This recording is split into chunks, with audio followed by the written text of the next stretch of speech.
এবার দেখবেন expel presence dengue and chikungunya update.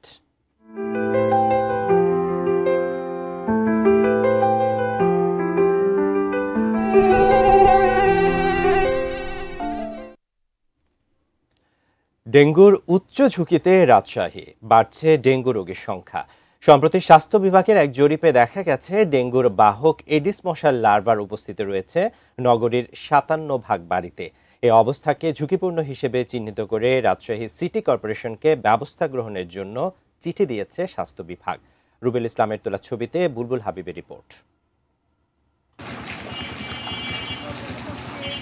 বর্ষা শুরুর আগে ভরা বর্ষায় ও বর্ষার শেষে বছরে ৩ বার রাজশাহী সিটির বাসাবাড়িতে কতটা এডিস মশার লার্ভা রয়েছে তা জরিপ করে রাজশাহী স্বাস্থ্য বিভাগ।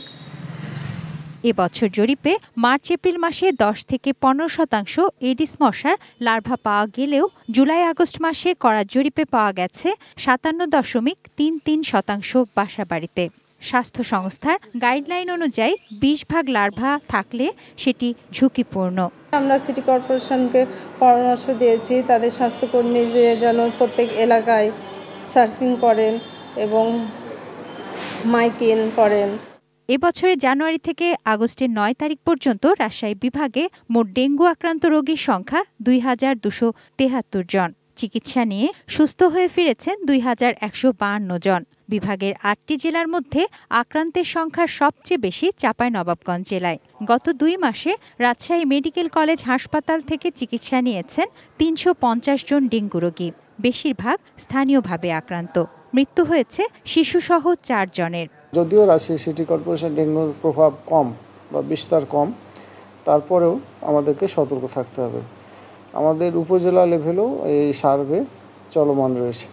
তবে রাজশাহী সিটি কর্পোরেশন কর্তৃপক্ষ বলছে পুরো নগরীতেই ডেঙ্গুর লার্ভা ছড়িয়ে আছে এমন ভাবনা নিয়ে কাজ করছে তারা। 100% আমরা অ্যাডিস মুক্ত রাখতে পারবো এটা সম্ভব না, তবে নিয়ন্ত্রণে থাকবে, এটা আপনি নিশ্চিন্ত থাকেন। এবং ইনশাল্লাহ জনসাধারণকে সাথে নিয়েই আমরা অতীতের ন্যায় এবারও আমাদের রাজশাহী শহরকে ডেঙ্গুর যে অসুখ বা ডেঙ্গুর যে সমস্যা সেটা ইনশাল্লাহ প্রোটেক্ট করতে পারবো। তুনাজিনা তনু, ডেস্ক রিপোর্ট, এটিএন নিউজ।